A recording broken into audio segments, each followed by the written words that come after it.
Shanti, Shanti, Shanti.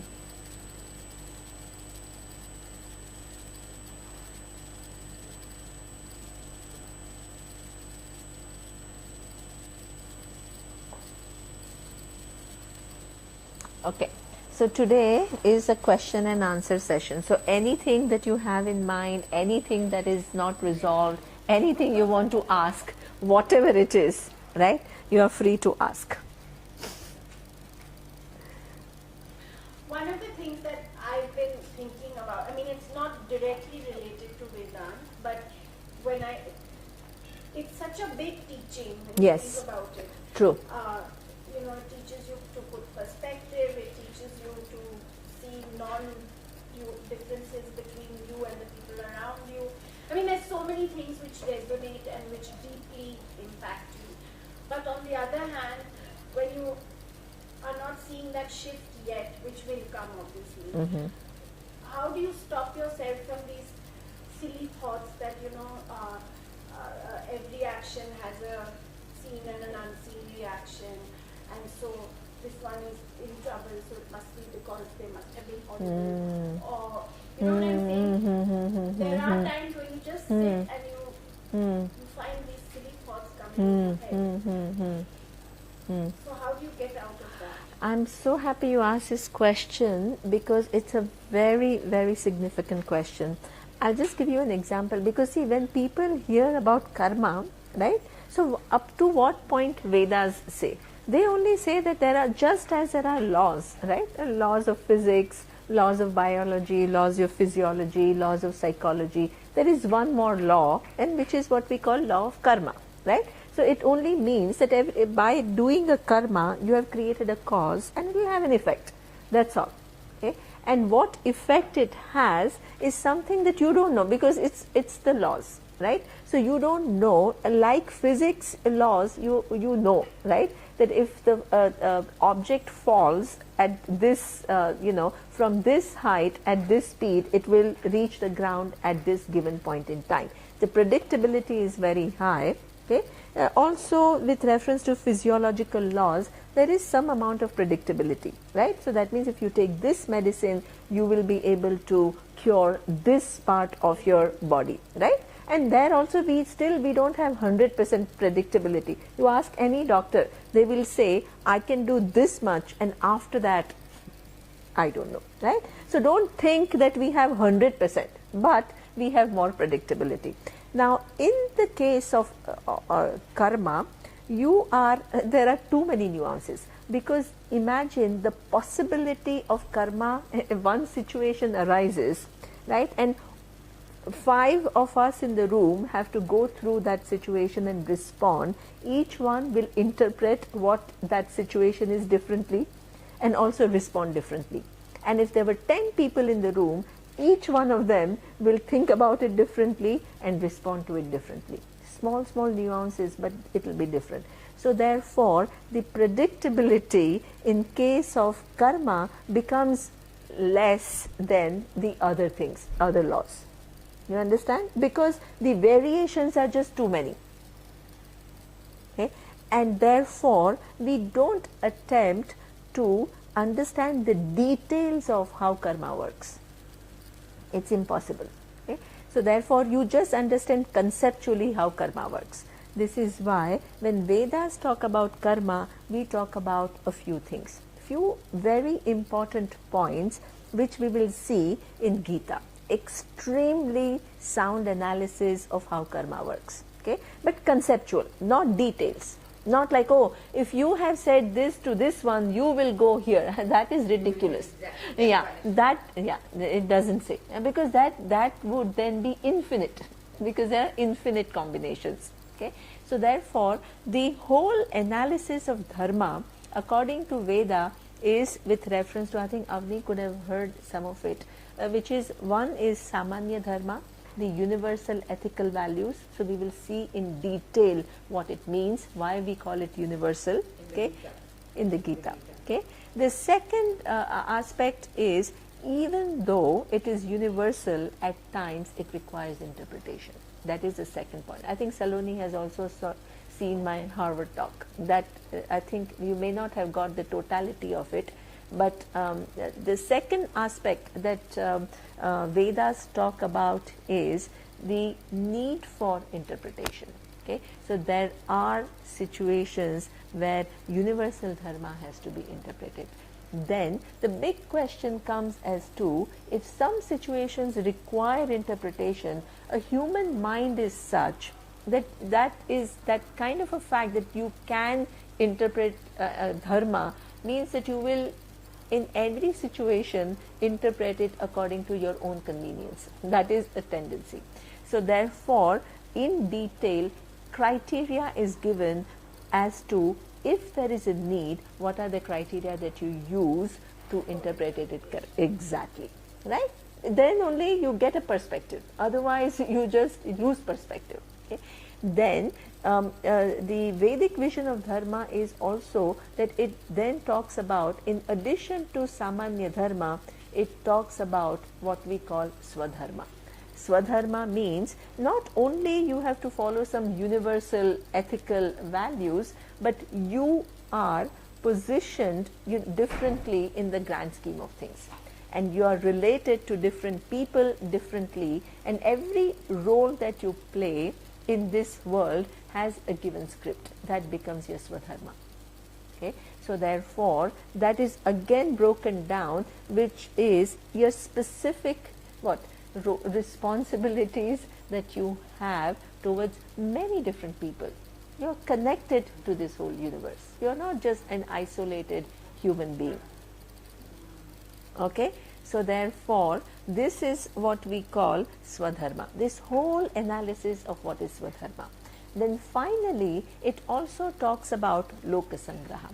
Lokasangraha means that the very fact that you are connected to the world, we saw through this Tolstoy story, okay, that means not only you have to just do whatever you have to do with reference to your roles and responsibilities, with reference to different human beings, but the whole human growth is to actually lift yourself up and do something which is significant. Okay? In that comes a lot of human growth and comes a lot of personal healing too. Okay? So that's where you come out of your normal comfort zone and actually say, with my skills and my abilities, what difference can I make? Some positive difference, okay, within your sphere of influence. What can I do? Okay, when you rise above your just normal way of doing things in normal comfort zone, there is a quantum jump in your growth. Okay, so that is what that dharma is all at all these different levels. So therefore, you need to understand, you need to spend time. It is not about 10 rules of do's and 10 rules of don'ts. Whole Vedic teaching is something which is highly sophisticated and extremely refined. It's highly analytical in nature. It is not prescriptive, because nobody can give a prescription, because each situation that arises is a unique situation, and therefore it requires a fresh assessment and a proper response. And then when you respond, okay, accurately, you get result for that. Okay? So therefore, this whole dharma analysis is something which is very important. It only makes you see that there is a cause and effect relationship and how it works conceptually, which gives you the right infrastructure to make decisions. Okay? Now, as Saloni very rightly says, instead of using this infrastructure to make right decisions, people make stories. Unfortunately, this is not what is written in Vedas. They create a story based on what Vedas are talking about. Okay? So therefore, for example, if somebody is going through some difficulty, immediately people make up a story. Oh yeah, that person must have done something in the past birth to deserve this, and sometimes they even start to give details. This is ridiculous, because the laws have information that we don't have information. Okay? Trying to make a story like that is something which is dangerous, because you are just using your own imagination and you are attributing it to Vedas. Okay? Vedas only give you a proper conceptual framework so that you can make appropriate decisions. They don't give you the detail. Okay? But these individual stories that you make, oh, because you have done this, you don't understand, right? In the Bhagavad Gita, it is said, Gahana Karmano Gatihi. It's just too, we saw Indra's web, if those of you came, too many interrelated factors. And you just cannot know every variable. It's impossible for a human mind to know. Then to think that you can know and make a story is something that you enter into an imagination. So I'll give you an example how it works. Okay, so recently I was invited at International Yoga Festival, and I was talking about this whole, they wanted to understand what is Karma Yoga, and part of Karma Yoga is to understand how law of dharma works and align your actions to this law of dharma, right? Then there was this, some person came up with this question, and he said that there are some people, good people, okay, pass away early, for example. Okay, Yeah, that's a so very common thing. so one person asked this question, right? So that's one person says that oh yeah, good people pass away very, so karmically what exactly they have done. I said, I'm not somebody who can give you the details of why that person passed away, because 5 people could have passed away for all different reasons. And I, as an individual, I had no detailed access as to what happened and what cause led to their death at that given point in time. I only can say that it follows cause and effect relationship. Now, there is somebody in the audience, right, who is so-called new age, right? She got up and she says, I will explain how. Okay? Then she says, oh, the new era is supposed to come, and in order for that new era to come, all the good ones have to kind of, go, and I'm telling you, right? They have to go, and then so from there they have more powers and they can facilitate this change. Now all this is bullshit. It is their story, which is some imagination, and they talk about it so convincingly that that person, they have not enough discretion to see what is something which is right, which is something which is just making you see certain connections in the universe, which is very much possible, okay, and which is a story, which is just an imagination of somebody, but just because that person is talking about it so convincingly, they just think that this is also part of the Vedas. So immediately I had to intervene, and I said, I'm so sorry, right? I'm holding a seminar, right? The person is asking me a question. If I let you answer this, they will think that Gita is talking about it, okay, or Vedas are talking about it. And I said, that it is my responsibility to make you see that Vedas talk about only the cause and effect relationship. It does not tell you all the details. When you create a detail and your own analysis, which is not at all, what proof do you have to say this? How do you verify? It's your imagination. Just complete imagination, no analysis. Okay? So this is where what happens is, in this so-called new age, they've taken some concepts from Veda, and in the name of giving more details, they have added a lot of hanky-panky things.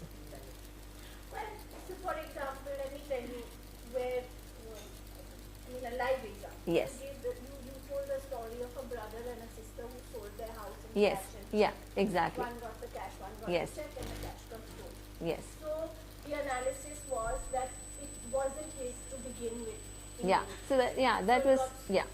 Now, I've been telling, without this story, I've been telling, my father died very young. Yeah. And when he died, his brothers took away his full estate. Hmm.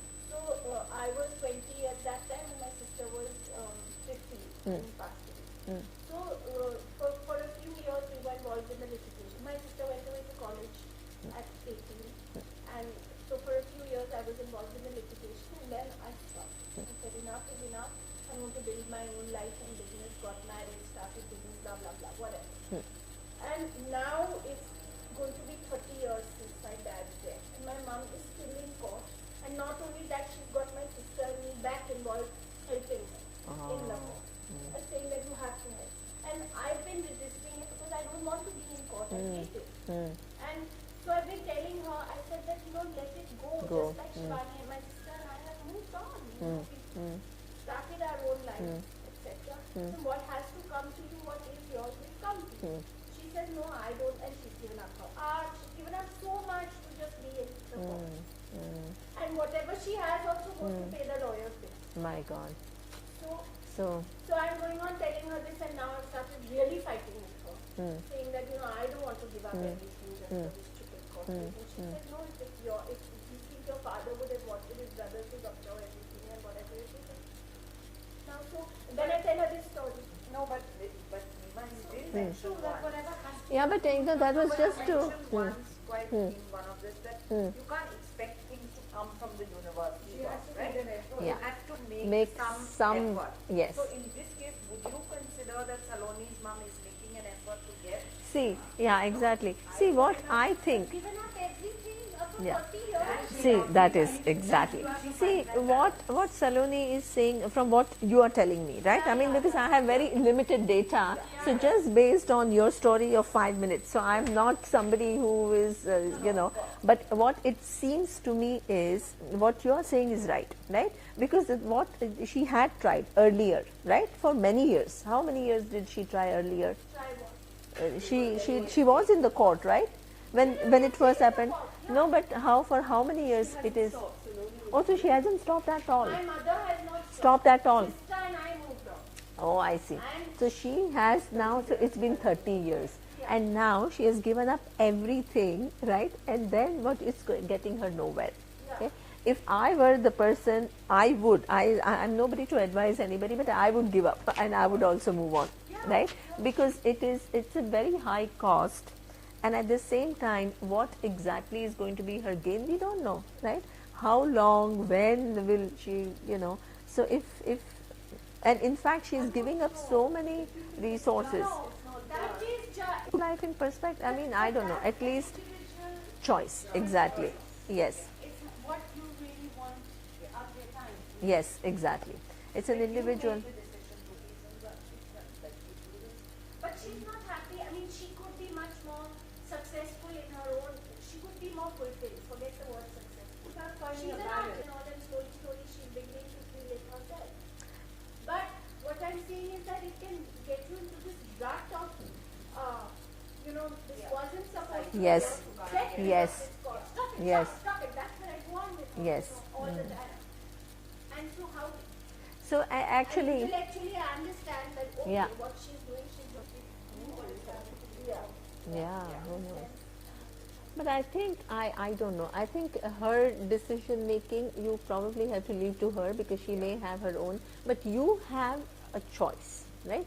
You can decide very legitimately whether to spend your time helping her or not helping her. That prerogative you have, right? And you don't Now have to I feel have guilty. Any more excuses, in the sense that my children are grown up, my Yeah. children are gone, But you my can business just is say grown. that I would much rather do something else more constructive with my time than fighting this, where I find that it depletes my energy more than Maybe strike a So midway balance where you feel good about doing your bit and say this is how much I can do and make things easier. That's what I And because after all she's your mother.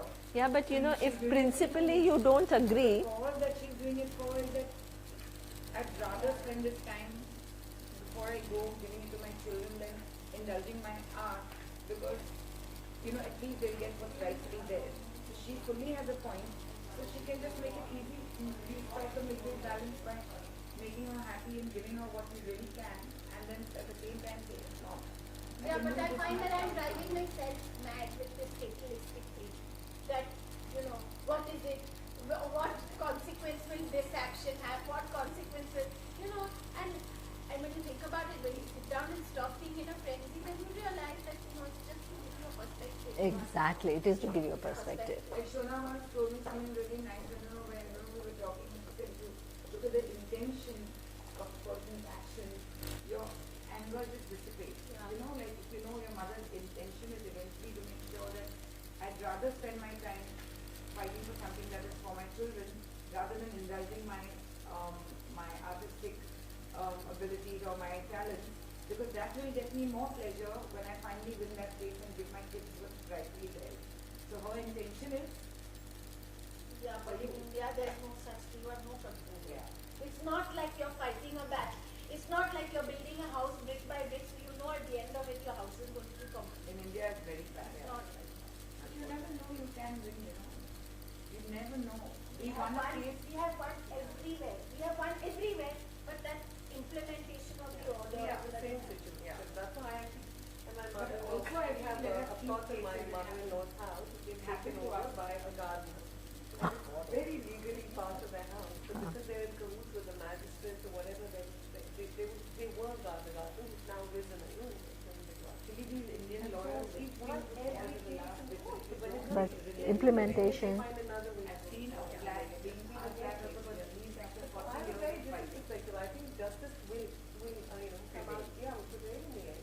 And she keeps fighting it. So she has a good balance. It comes See, back on exactly. what Your mother, but Yeah. my Yeah. mother. So I think it's finding a balance. Now I don't she think is should give up. I think justice must be done.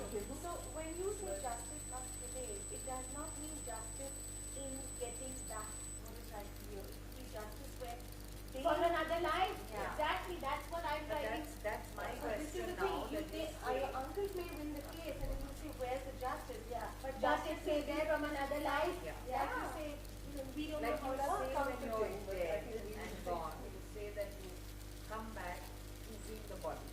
See that? See now this is a another. lot of confusion. Yeah. Okay, very good. See, exactly. So this is exactly in this detail is what I say, that there is a lot of these new age stories which don't exist in Vedas, right? So we don't choose. So this is exactly, it's just the laws, right? Laws will decide. You don't choose. And this is something which is another very prevalent thing that I hear, right? So they say, yeah, this is all new age. They say that before you take birth, right, I don't know with whom you sit down and you choose. Yeah, it's like you almost enter into negotiation with somebody and you decide that now this is not at all. This is not at who will choose to be born in.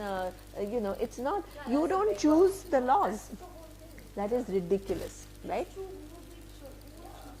Who will exactly, right? So therefore it is the laws which take care. You don't decide what is the gravity here and what is the gravity outside the earth hemisphere. You don't decide. Okay, laws means Ishvara. This is why we make a very big distinction between Jiva Upadhi and Ishvara Upadhi. Okay. Now, in New Age, what happens is they don't have an entity called Ishvara. They just have this individual, and then what they think is the final reality. Okay. So therefore, they get all confused. They think that I am also the one who is making all the laws, and I'm governing the universe according to my what my thoughts. that is exactly. So that is something where you just it's a complete imagination. Okay, because yeah. So therefore, then there is no such thing called you decide what your birth is going to be. Please take it out, because there is nowhere in the Vedas which says that you decide. It only means that your sanchita karma, right? It only means that your sanchita karma is huge, right? Within that, the laws decide which combination will give this particular birth. Okay, so that means ultimately it is your own doing, ultimately, right? But not that you have chosen this birth and you said, okay, I will go through these situations. Not at all. So then they say also, like everybody's talking now past life regression and all this, yeah? So they say now when you do this, you are connected to every person. You are sort of, there's the same family. Then how are they saying? That's all. This is all nonsense. See, this is exactly what I am saying, that you try to give details about things which are your imagination. Like they say you are friends, like for example, Yeah. I'm friends today with Yeah. Abni or Yes. whatever because of my past. Yes. No, And I that don't. has got no connection. That is. with it. See, the thing is, this is what you you cannot, right, find out what all connections you had with Avni, or are you creating new connections in this life? You don't know. Actually, we don't know. You don't There know. might have been, but we don't Yeah, know. exactly. There may have been, there may not have been. You constantly create new connections also. You have billions of connections. And in this life, it is not possible for you to experience all those billion connections. So therefore, you come with one given set of connections. This is what we call prarabdha karma. Prarabdha karma means you come with, interacting. So for example, if you have connection with, let's say, your husband, let's say, okay, now he as a jiva has connection with so many other people. Okay, so now you, because of your connection, is connected to him, but because of that connection, you also get connected to so many new people that you were previously not connected. Okay, so therefore it's a kind of an ongoing process. It's not like, yeah, same jivas keep meeting each other. That is ridiculous. Okay, so you give up sometimes some connections and you acquire new connections. This is why we call it samsara vriksha. Samsara vriksha means you constantly experience the result of the old karmas that you have done, but you also accumulate new karmas as you live, because you make decisions. Okay, so it's a life in making. It's not totally predetermined and all prefixed, not at all.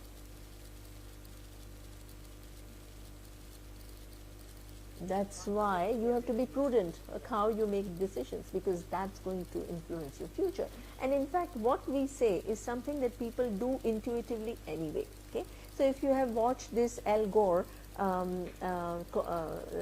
documentary on the environment, extremely analytical, and this is exactly in keeping with Vedas. Okay, so you are looking at the present state of the environment, whatever high, sea level rise, global warming, ozone layer depletion, and then, yeah, exactly, and he is saying what all we have done, right, to cause this particular state of the environment. This is what we call analysis, cause and effect relationship. It's not all random.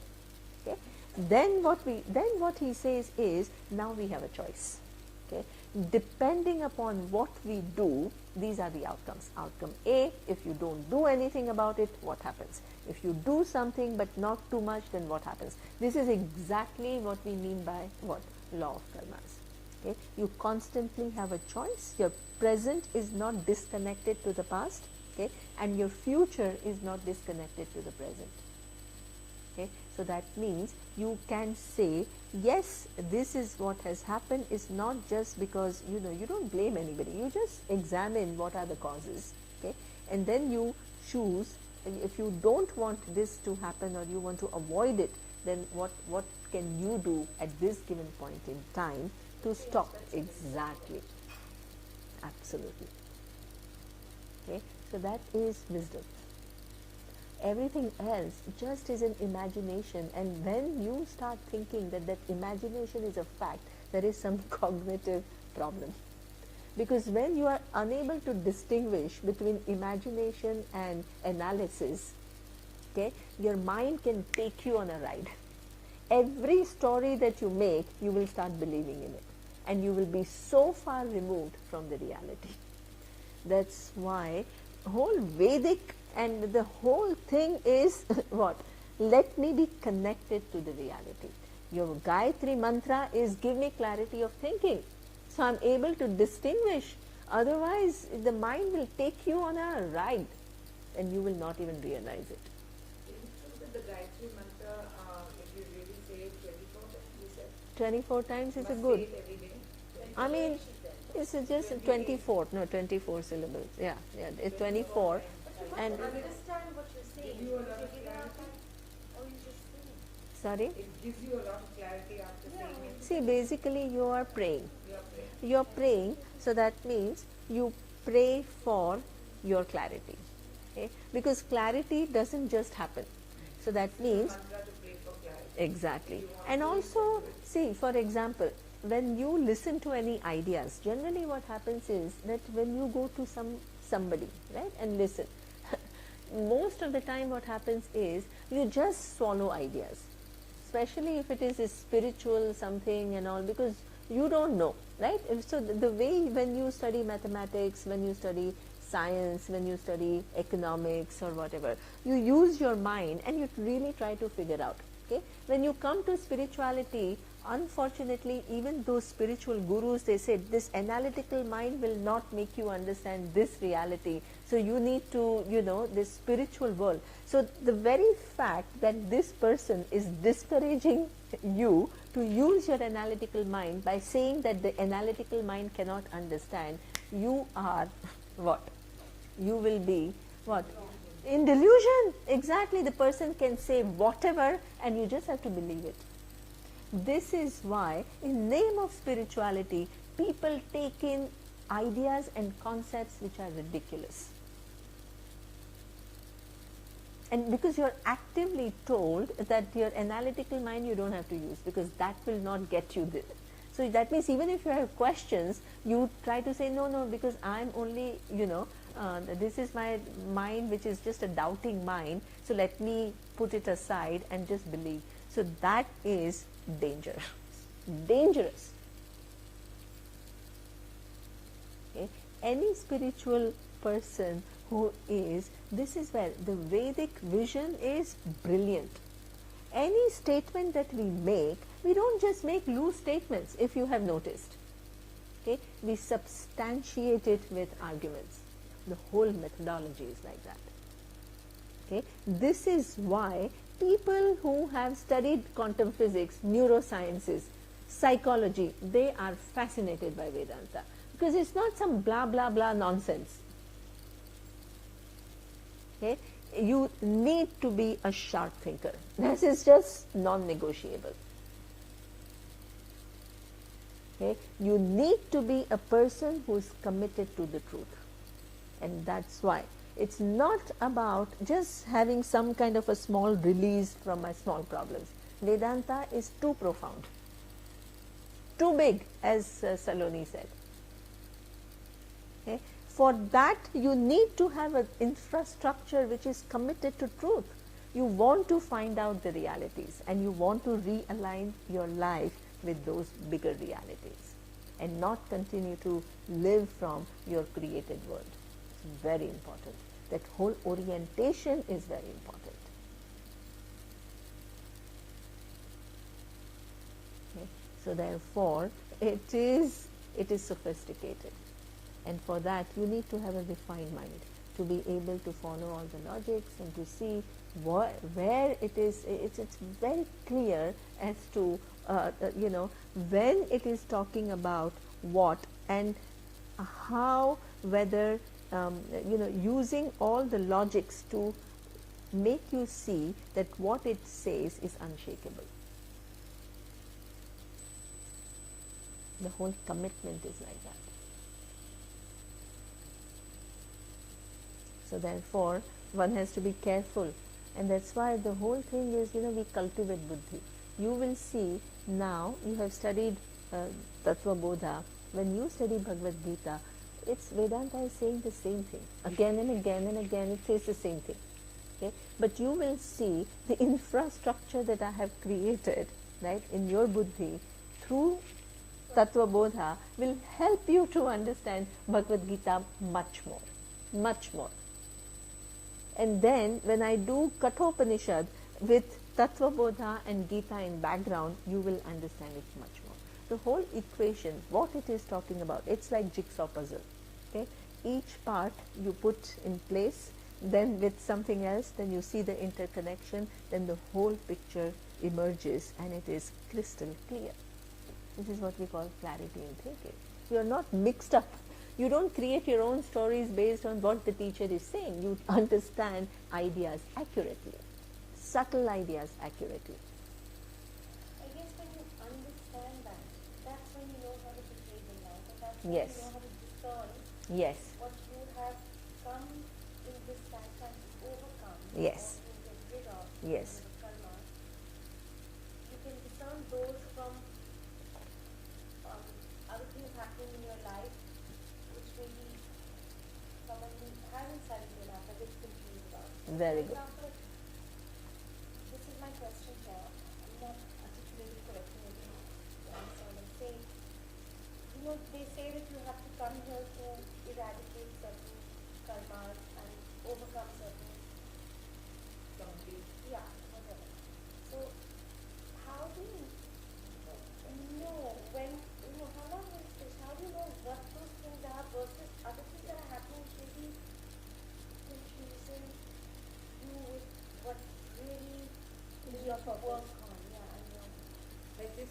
come, I think, I don't know if this was for me, we all are told constantly that we come with our karmas. Right? True, true, that is true. Now, how do we know that these are our karmas when we are born?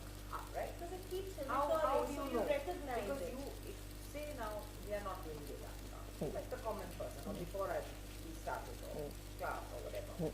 How are you aware? Or are you ever aware what they are? No, you never, this is what I say. Yeah. You're never aware what they are. Absolutely. Supposing a certain thing So, keeps in your but, life, you start getting And then aware. yeah, people see, say that, oh, now in this life your karmas will be all finished. How do you know when Okay. your karmas are finished? no, You no, don't even yeah, know what they yeah, are. Nisha, yeah, that is true, right? So in this life, your karmas will only finish if you understand, Tattva Bodha, that part, that when you know Atma to be totally free from any karma, okay, you are that Satyam, Jnanam, Anantam, okay. Otherwise, you are caught in this whole cycle of karma. So that means in one lifetime, you are given the possibility of undoing that confusion, which is carried on through lifetimes. Okay? Because we never stop. The association that we have with body and mind is so intimate, okay, that we continue to live thinking that I am as good as the body and mind. We never question that. Okay? As long as you go along with your idea of who you think, you're within karma. Okay? So now you don't need to know all the details of all the karma that are lying in your account. The minute you undo that mistake, this is why you take care of the root cause and you solve that. So then once you know that I am awareness which has never performed any karma in the first place, where is the question of experiencing result? So you negate, you actually are solving the problem at a very root level. Yeah. So without knowing the details. You see what I mean? You don't need to know the details. Realize that you are Absolutely. This is how you get out. This is how you get out of what we call. Then there is no question. Exactly. of coming or going. Excellent. Excellent. Right? So that's why you're actually solving a problem at a very, very deep level. You don't even realize it. I mean, people don't realize it, not you. I mean, people don't realize it at what level this problem is solved. Okay? The most fundamental level, the root cause. So therefore, the whole idea is that way you don't know, right? And that's why to say that you don't enter into why should you even know that, oh, I have to settle this account and not. You just say this person is somebody that I have to deal with. That's a reality, right? How best can I deal with this person where I try to not harbor any resentment. If I do have some resentment, I take steps to get over those resentment, free myself of it, okay, and accommodate the other person. And at the accommodation doesn't mean that you don't speak up and you don't stop, but you have to stop that person when you think that the person is crossing the line, and then at the same time not harbor any resentment.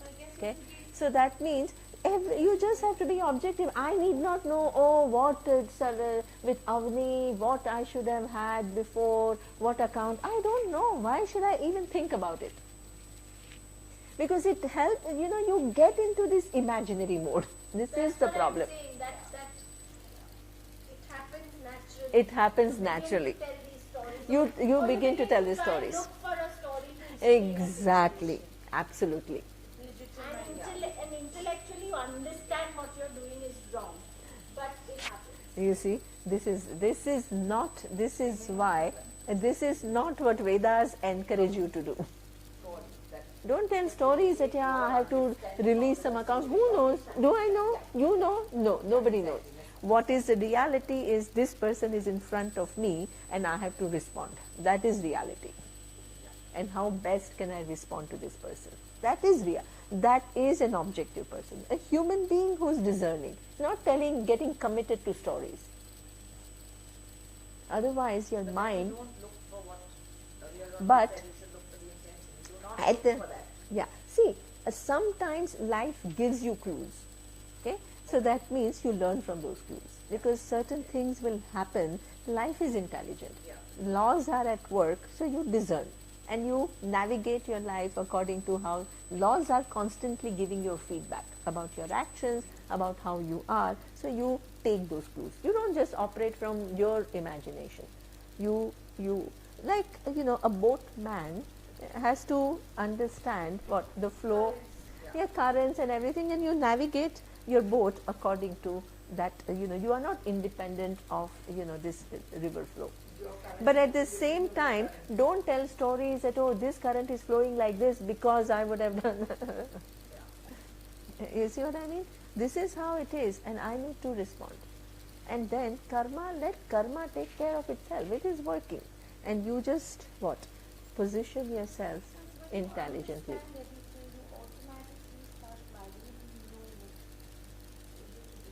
Exactly. So you just, that person, when that person is crossing certain limits, you have to stop. That is intelligent living.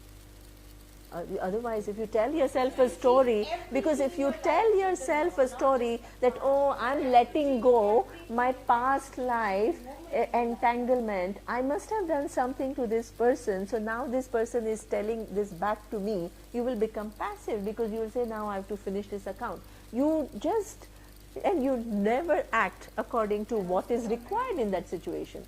So that means you've created a story and you've started believing in that story, and you're not responding according to what it should be. Yeah, exactly. Use your intelligence as the person, for example, tells you something and you want to clear it off there and there. Yeah. Use your intelligence by saying, in any case, she's a fighter bomb. She's drinking all the time and she doesn't know. For example, you'd rather not have confrontation with the person, even if you know you're right, because you're like, you know what, I'm getting into deeper whirlpool, so it's better to just let her feel she's right. So use your intelligence sometimes. See, that means that you use your discretion. You use your discretion. Somebody says, choose your causes. You're not going to go and fight for everything. You will be loaded with millions of things, right? But when it begins to affect you, right? If it is, and if you're not solving it, this is something which happens again and again and again, all the time, okay? So what happens is, and especially to women, it's very interesting, right? In any, and not only, I have seen even in the US, women go through this again and again and again, right? They enter into a relationship. This happens to, I've seen it a lot in the US. Okay, they start dating somebody. So initially this woman thinks that, oh, this is a good guy and I want to, so whatever that guy does, she'll kind of take it because, she wants to have this guy. Then let's say they get married, then whatever she has allowed him to do because she really wanted him, that starts irritating her. Okay, then she wants to change, and when she is vocal, but if a pattern has set, it's very difficult to change it. So therefore, what happens is later on she is so frustrated and she is unable to do anything about it. She finds herself in a situation where what that letting go was not really let go. If it did not affect you, then that is called letting go. When it affects you and you ignore it, it only magnifies. Okay. So that means it's better to speak it out. You can speak non-violently, but you always have to draw your boundaries. In any relationship, our teacher used to say, there is no relationship in this universe without a boundary. You have to set your boundaries politely, not aggressively, not like, oh, it's not, I don't mean to say in a fighting mode, no, but it has to be intelligent. But you have to let others know that you value yourself, right? And you have a good self-worth, and you will not accept anybody else to violate you. Important. Very, very important rule in dealings. It can cost you a relationship. What is important to you? Exactly. Absolutely. Because Nisha, absolutely. See, Nisha, nobody wants to enter in a relationship to get abused. Nobody wants it. So how do you change that pattern? If you're So that already means like if this, you're already there, then it's much more difficult, yes, Saloni. of course, but how do you? Then every small step, intelligent step. Okay, but don't expect that tomorrow everything will be fine. It is not, because something which is going on for, yeah. So, but intelligent. Like I think I gave an example. There is a cost, but there is also a huge cost to what, being abused by somebody. Yeah, that's a huge. You are selling yourself, and you are settling for a miserable life. Because if you don't stop, what you are just allowing, then don't say other one is abusing. You have to stop. You have to say politely. You don't have to. You have to use your free will to help yourself. Because if you don't help yourself, nobody who can help you. Okay, but we have a bipolar mind. Either you're totally passive, or if you're not passive, then you think that you have to fight. So this is what we say, in between those two extremes, there are lots and lots of possibilities, lots of possibilities. That's where, exactly, to discern. Anger comes because the anger comes with your own helplessness. Exactly. It's easier to be in the passive situation. Absolutely.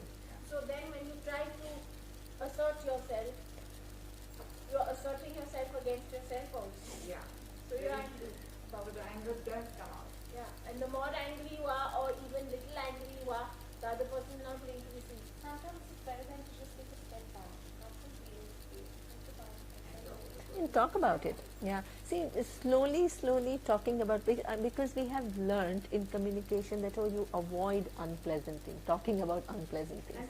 Why? Because it can erupt into an argument.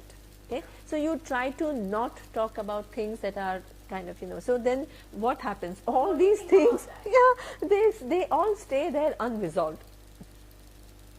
So then you carry so much pressure of all unresolved issues. You have to be intelligent about when you pick the moment too. Exactly, absolutely. Someone's really angry and you decide Then you to don't. take time to No, tell them. no, it doesn't work. This is why I said intelligent interventions. Exactly, intelligent interventions. And even when you are very angry, you don't start screaming and shouting. You just use the time to express what you think.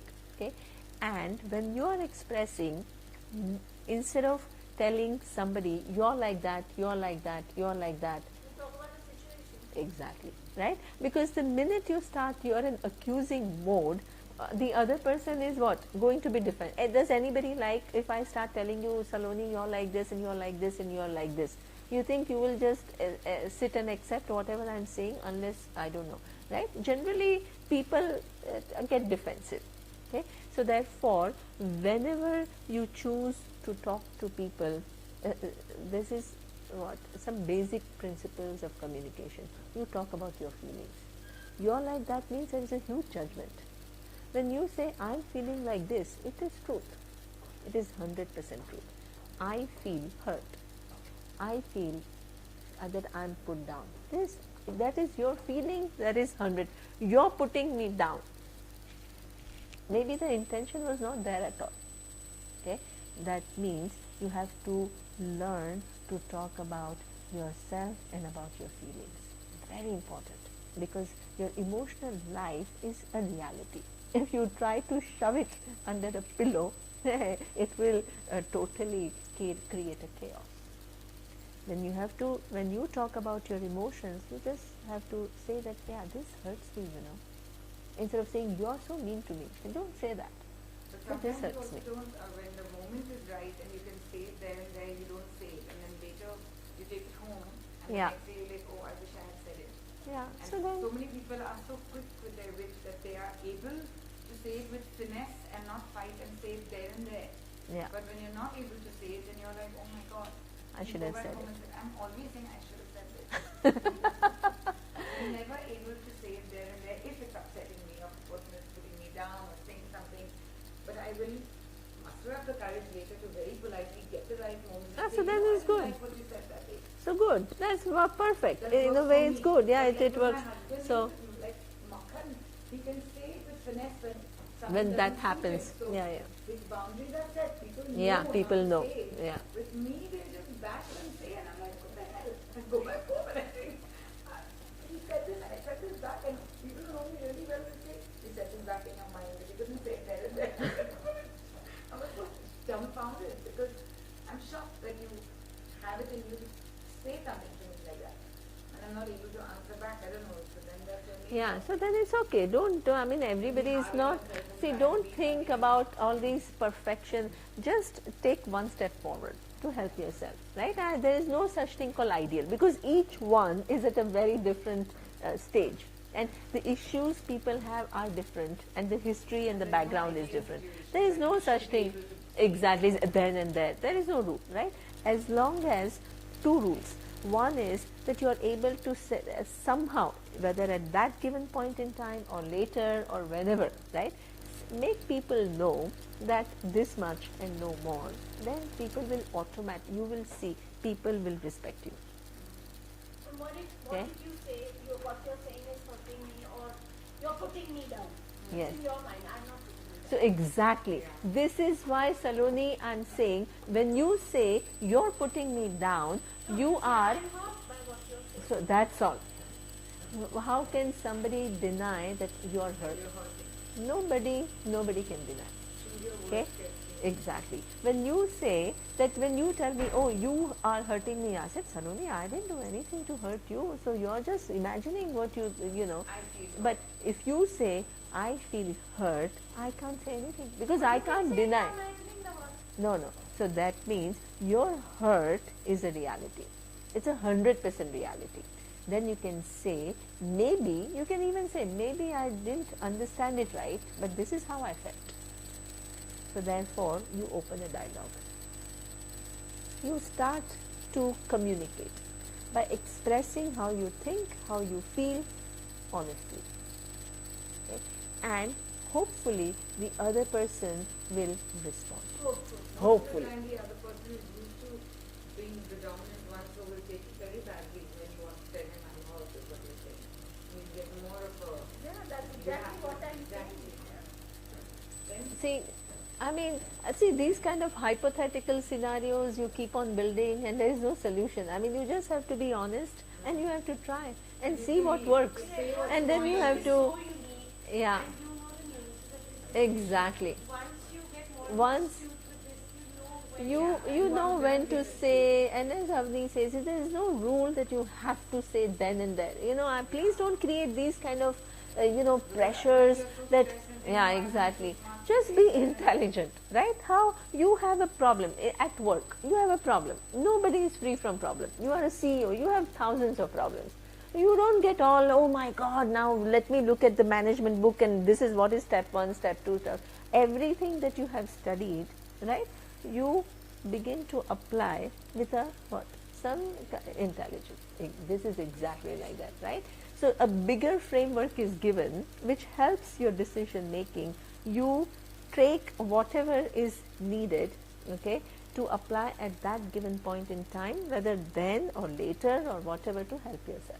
Okay, that whole big infrastructure of knowledge is given to you to not be continued, to be caught in your situation. You have to help yourself out skillfully, and that may take time also, because there are too many variables, there are too many factors. Be patient and be prayerful. Please pray.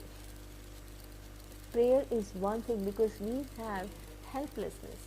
Everybody has helplessness, because if you change, how whether the actual situation changes or not depends upon the other person too, right? It's not only you who decide how the situation is, and you have no total control over whether that person is willing to change or not. You don't know. Okay? So therefore, there is an inbuilt helplessness for everyone. So for that helplessness, you pray, because otherwise you will continue to feel helpless. You pray. You pray for your own clarity, and you also pray for the clarity of the other person. And that is also the process which will help you to heal some resentment towards the other person.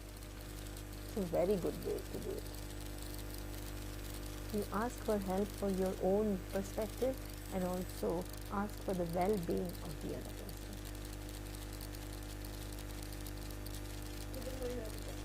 And exactly, that just because you have shifted that emotion, that resentment has now become that the person, most of the people who behave unreasonably, they are harboring a lot of pain, lot of pain. You.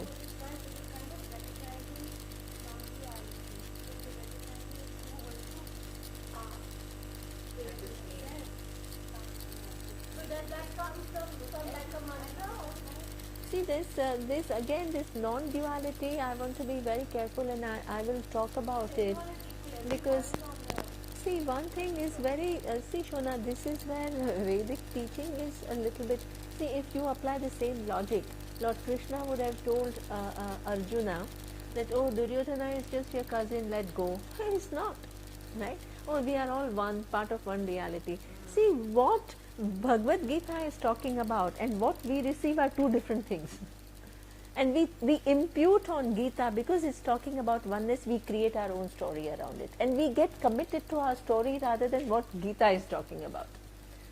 That's why when I give ideas, please listen to those ideas, because in those detailed listening of the ideas are the clarity. Otherwise, you start thinking that, oh, non-duality means oneness, oneness means I have to be equal to everyone, and therefore I have to be kind. These are all the kind of series of logics. Like the other day, somebody, I had a problem with somebody, and the person had wronged me completely a couple of years back. And my friend said, "Arey, you're doing Vedanta and all now, so come on, now learn to forgive." I just raised my head up. I said, so that's exactly what do you think Vedanta is? Exactly. It doesn't mean I'm going to forgive, because Vedanta means has a clarity about what is what, and not mixing up. Many people say this in a very mocking way. Yeah, unfortunately, they don't understand. They don't understand, and please, and this is a very common thing that people say. Okay, now non-duality means you just have to be equal to everyone. Yeah, you can't. Yeah, and also that you have to just forgive everyone. It's just right response to situations. That situations call for a given response. Sometimes you have to stop, sometimes you have to understand, sometimes you need to accommodate, sometimes you have to go out of your way and help. There are all these possibilities, and doing the right thing. What Shona was just trying to say was, in praying for, or if someone you're Yes. projecting on, it was Yes. that compassion that we learn. That is good. You know, Yeah. So that means that. Non-superiority. So that's very good, Shona. When you are Superior, you're praying for Shona, everyone. You're praying for exactly. yourself, So stay away from that person. So that means, very good, Shona. See, what she's saying is that resentment that you have, how will you get rid of this resentment? The person can be whatever that person is, and it is that person's problem. But your resentment becomes your problem, right? I mean, you're carrying it within you, so that affects you. It affects your decision making, it affects your emotional life, it affects every way. It can affect your health, so many ways it can affect you without you knowing it either. Okay? So therefore, you need to get rid of that resentment. Because sometimes Okay. you can get so comfortable in that resentment that you might not want to get rid of the resentment, because what else are you going to, how will you create drama otherwise around it? So you're quite enjoying it. Yeah, the sometimes. resentment, sometimes. So therefore, one good technique of actually resolving that resentment is to pray for that person. So you are recognizing that person has some pain which is causing this behavior, which is also hurting you. You are recognizing that. You are not in a denial. You are not saying, oh, everything is one, and you are not. You are actually recognizing and assessing that situation accurately. You are taking whatever steps to communicate in a nice way, whatever you have to at the right time, as Avni says, and at the same time, but this buried resentment, it's still there. Okay, so for that buried resentment, prayer is the only powerful tool. You begin to pray for the other. You pray for yourself and you pray for the other and person. maybe unaltruistically, what you're praying for is that the other person has gained light.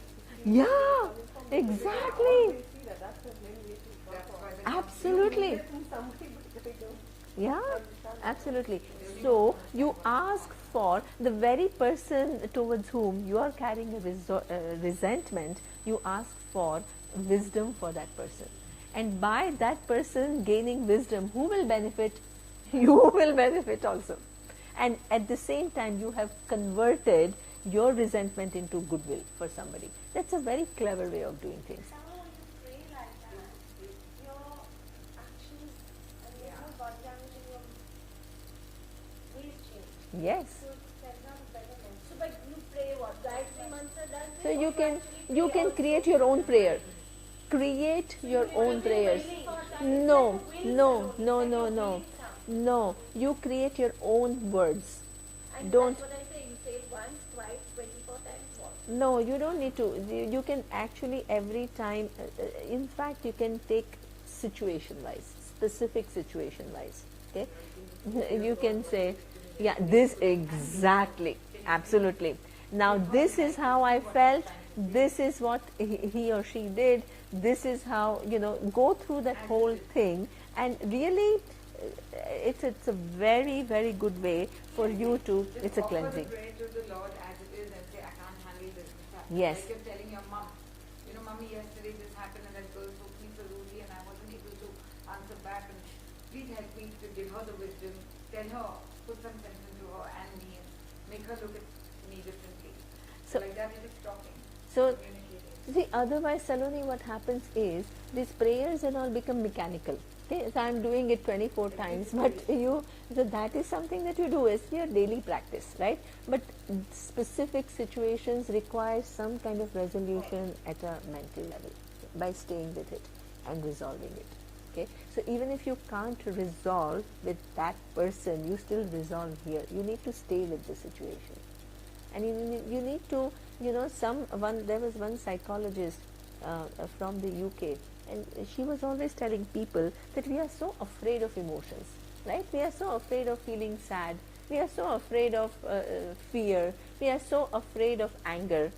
Okay, so she used to tell everyone, learn to stay with your emotions because they are there, right? You can't deny emotions.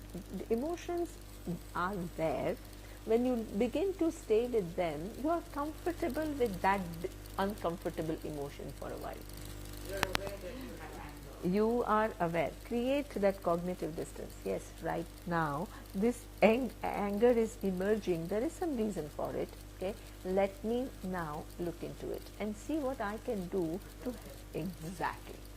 That is something which is so useful because you then become your own healer. You heal yourself.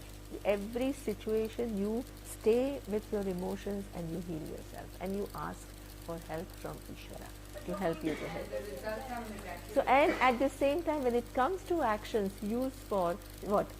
Look for intelligent interventions. This is deviating from your past patterns of behavior. Because you are also, every situation that arises also then gives you an opportunity to do things differently than what you had done. Okay, but differently doesn't mean be violent, right? I mean, differently means be intelligent. As a kid, my mom's always taught me that if you have a problem, you just put it in a little sack and put it all in a little sack and put it with the peace of the Lord in your mind. This, And I cannot tell you, I've done it my whole life and the results are miraculous. Something really bothers me and I just say, I'm putting it at your feet. Everything, whatever the thoughts are, I'll say it as it is. And the next thing I have this friend call me and say, out of the blue, I never expect her call, she'll call me and she'll say, things actually, I'm really sorry, can we speak about what happened yesterday? It's miraculous when you actually sincerely put it at the feet of the Lord. As it is, it's just like you handle this one. Remember I told you this? our teacher used to say, yes, yes. My kids, and they were much younger, and they made 2 pouches. I just said, why don't you make 2? And one with the red tape and one with the blue tape. And they said, the blue one is to solve problems, the red one is more important. My!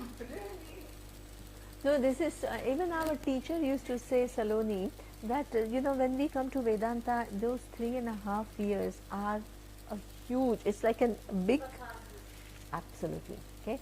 Everything that you have held on, everything which is buried, everything starts surfacing, because you have no distractions, you have nothing, right? You're just there with scriptures, and every day you are learning, and it is, everything comes out. And people go crazy with whatever, whatever is buried is just huge for everyone. Okay, so our teacher used to say what Dinky is saying, that write out, because for example, if I have to speak about all these difficult things and all to Avni, then I may worry, oh, who, what she will think about me, or who she will go and tell, all these problems are always there. So he says, you don't need to worry, you just write a note to the Lord, and you write, and you don't have to try to censor anything. If you're really angry, express. If you really say everything that you want to say. Don't try to say, oh, now this is not appropriate, this is not nice word. It's wrong to, not wrong to feel like that. Just say it out, okay? And say, I feel like this, and I feel like this because of this and this and this. And then in the end, you say, now please help me to resolve this whole issue. Once you have written the whole thing, you will be surprised. We all have done it. Okay, you will be surprised. You start with one thing, and so many other things also start coming out. So our mind has made so many connections that we are not even aware of. Okay, then what he used to tell us is, once you have written it all out in that given specific situation where something is triggered in you, right? It's not like you keep on, but when something triggers and you are in that state, write it out. Okay, then what he said is, you read. When you read, what happens is, before, where was it? It was all inside. Now, where is it? It is outside, right? It does a huge magic, because there is some cognitive distance between all that which has come out and you. Okay, that gives you that, okay, now this is something which you thought was inside, it has all come out. Okay, after it has come out, either you can put it under the Lord and say, please solve this problem, or you can tear it off. Tear it off. Nobody has to read it, nobody has to see it. But this is a very, very important way to get rid of all the things which are lying inside. You don't need to look for anything, situations will trigger. When those things trigger, when situations trigger, don't just keep silent. After having talked to that other person differently, you still have to do this process, because you may not be able to tell everything that you have felt to that person. So to that person, you only, try to stop, but this one has to do it concomitant. It's important. So some amount of really dealing with oneself and staying with oneself is necessary, otherwise Vedanta doesn't work. Otherwise what happens is that Vedanta you understand with your conscious mind, right? And the unconscious, which is all these things, constantly interferes. I wanted to ask you, sorry, can I ask her a question? Yeah.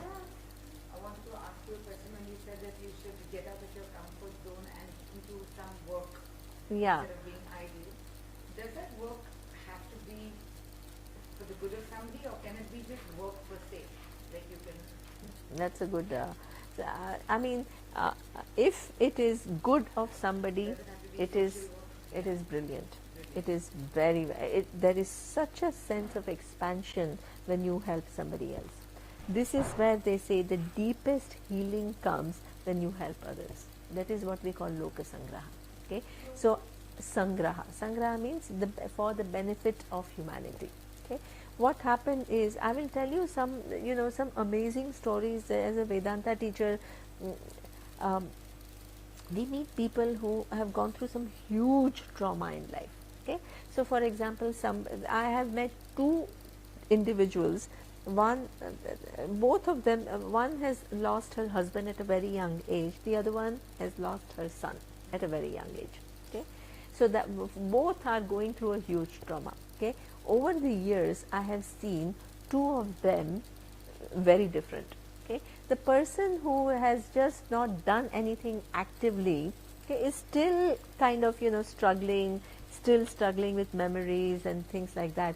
The other person went and she started helping some people you know, and you can now when you meet her, okay, unprivileged children, then healthcare, then education or whatever.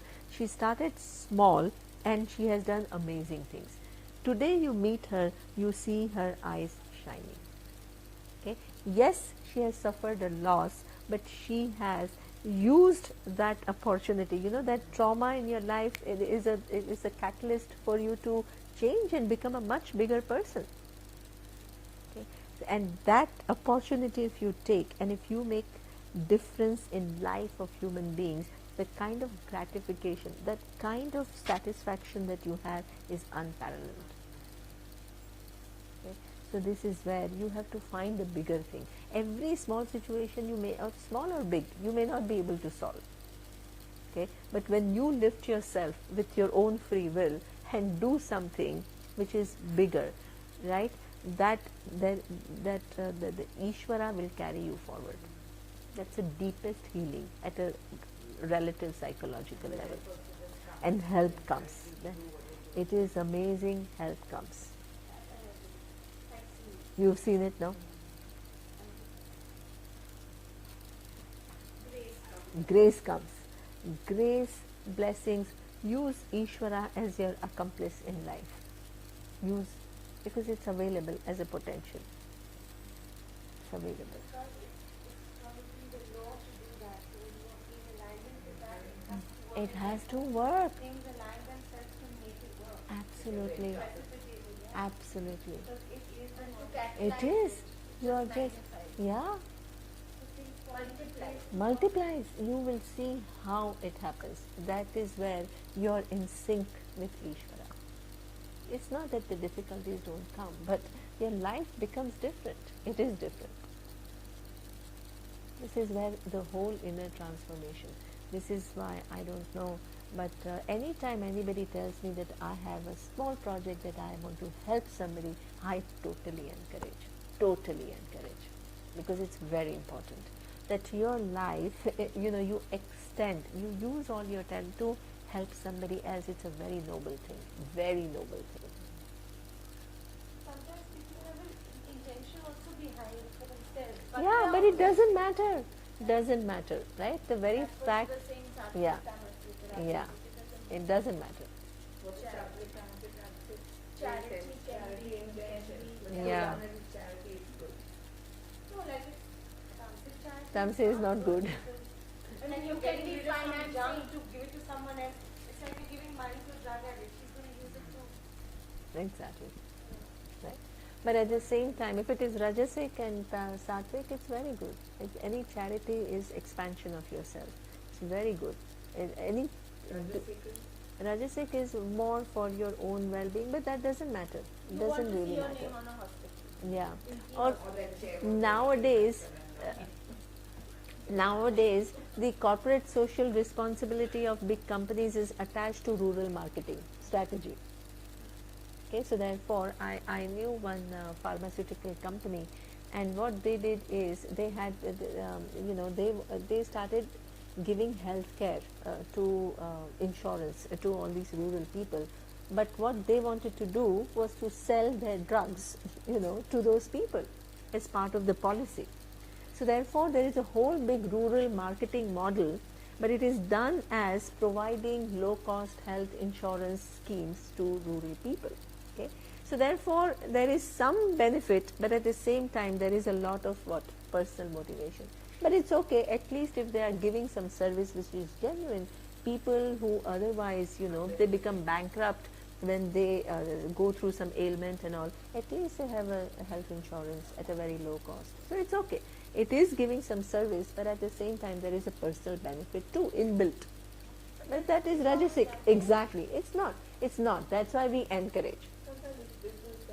Business sense, yeah, and it's okay. And it's nothing. This is why we don't make all these things that, you have to be selfless. We don't give these kind of messages. So what is the spectrum of noble professions where you feel that it's good to do these things and versus these things? Like when you're getting out of that comfort zone and going to work, Yeah. does it have to be that you join an NGO? No, in whichever way, see, I mean, it really depends upon your talent and what your skills are and what your, yeah, exactly. Do, yeah, passion lies, exactly. And it's okay if you're earning money. Yeah, yeah, absolutely. There is no problem. No, no, no, no, no, no. But the only thing is that your intention has to be that I want to help somebody. Intention. Intention should be that you want to help. Right. So what is, you know, I will give you, Dinky, I will give you a very interesting example about myself. Okay. So uh, uh, uh, I have, okay, now how to put it properly. Okay. Now we left our jobs to give this teaching because we think it's an important teaching and then people should have access to this teaching, right? So that was our intention. So now when we meet many people, they tell that, you know, what is this? You're just kind of, you know, sharing it with some few people here and there. Is that why you've left your job? To just, what, 50, 60 people that you are reaching in this? Exactly, right? So this is what, and they said, yeah, yeah, but then you have to do it differently. So then I said, so what do I do differently? Said, yeah, you have to market yourself, you need to go to the corporates, you have to make your brand name, and then you have to, you know, access all these decision makers, and you have to, so you know, so sometimes then I used to feel that, I mean, in some ways it's true also, right? I need to think about that it's not that I was not doing anything. I have left something that I was doing which was important, and now I'm doing something which I really would like to do, but I really need to realistically assess how many people am I reaching out, and is there any better way to reach out more people. Okay. So I was talking to some another person, and he said, so he says, yeah, both are possible. Okay, you continue to do what you love, or you take it at another level. Yeah, at another level. He says what really decides is what is your intention. If when you go to the corporate and if you want to just make lots of money out of it, you have moved away from your intention. But if your intention remains that I want to help, but I want to place myself in a position where I can benefit more people, then you see, it's subtle. There is no rule that when you are going to corporate, you are becoming commercial. There is no rule. It really depends upon your intention. So he says, if you can keep your intention noble, you can use all these things that you have to make it available to as many people as possible. So this is where you have to always be subtle in your constantly self-examining. What is my priority? Even in dharma, sometimes you're torn because you don't know what to do. So you choose the thing that is beneficial to more. Okay, Priya gave a very good for quadrant. Yes. I forgot now. Yes. Condition and Yeah. Even I. No, I don't remember. No, but yeah. That conscience, your own conscience, then consequence, then the other two is, I don't know. But I have the slide. I will look up. Yeah. I remember that day, it was in early February, and we were faster than the 20th. I remember I went to my school, we sat for about 2.5 hours, and she left, and I told you my friend had this situation where her mother was on her deathbed. And the doctor was saying that she doesn't know that she's as sick as she is. So let her go. And my friend was saying that I want her to go. I don't want, this is no life, but I don't want her to grasp. She had asthma. I don't want her to be grasping for breath. And the doctor was saying, no, you just give her nothing because she doesn't know she's grasping for. So she's struggling for breath. And in the end, she didn't stop any of the treatment and she went everything. So she was happy and everything. Oh, wonderful. But the doctor was like, you can't prolong this. And I remember those four, each one was a physical. Amazing. But now for consequence and conscience, I remember. Yeah, I will definitely. Yeah. So this is why it gives you an infrastructure. Then you have to choose, right? And you have to make your own choices. There is no right answer. But keep in mind your intentions. That is the key. Because There's Only nothing at least wrong. 10% of it must go toward a good cause. Or if Yeah. you're an artist and you're a great, great painter, you can sell the painting, but maybe one earning from one painting can go to charity. Excellent. See, it's like today, there's this Kalba Devi or some building collapsed or I don't know what, and then this woman who was going to get married and she had saved some jewelry was buried and all that, I don't know. Then what happened today in Times of India is written that one designer, because then she wasn't sure whether she'll get married or not because she has lost everything and all. So one designer came and said that I will make your wedding, so set exactly. So whatever little you can do, that is lovely. That is very nice. It doesn't have to be exactly. Every small help you give to somebody, with a good intention, I tell you, it just creates so much punya for you. So much punya. And you need punya to take you through life. But the intention of also helping should be Yeah. not just to check the box, but to No. make it want to. Exactly. So that is. But initially, see, at least initially, Shona, if you can do that, at least initially, later on, it will become your nature. So our teacher used to always say, fake it and make it, right? Fake it and make it. Okay. So that is, she says, All the time. really. So because you may not have the biggest of the most noble intentions all the time, okay, but you act as though you have, right? And later on it will become natural. It will become part. So you act big, okay. There is a very nice in Samaveda. There is a very nice hymn, okay. It says Setu Staraha, okay. Cross the bridge from one end to the other end. Okay.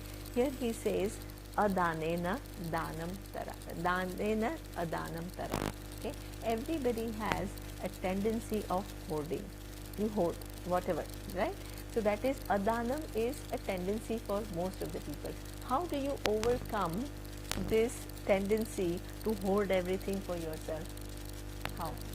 Exactly. You start, you cross the bridge. How will you give up? Not by just thinking about it, but you start. You start little bit, right? Then that will become your nature. From there, then you want a little bit more, and then you want a little bit more. You just start. You cross the bridge. See the results because you're doing the Then, right thing. exactly. Like you said, everything works your way. Okay. The results are quite miraculous. Yeah. No, I read an article about this. I have not got them, but I read it that or you're actually insecure because you're hedging your bet, And I feel it. So I had a rule that if I don't wear something for more than 3 months, so then Lovely.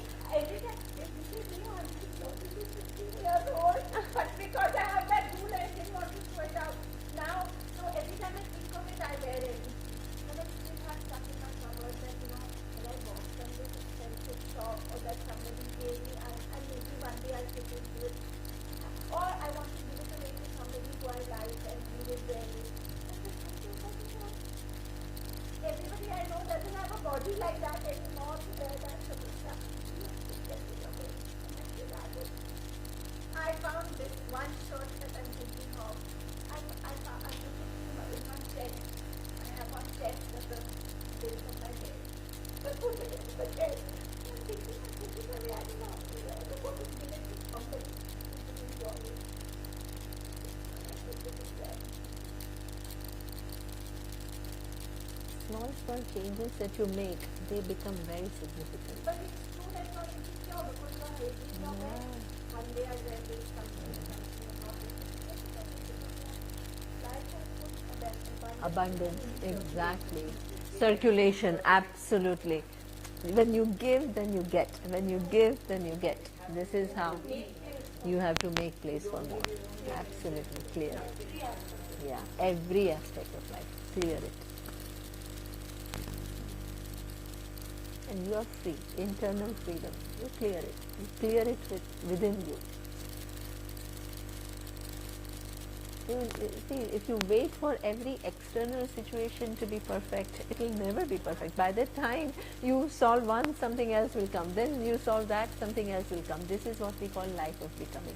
Our whole focus is to solve that particular problem, but with that orientation, it never ends.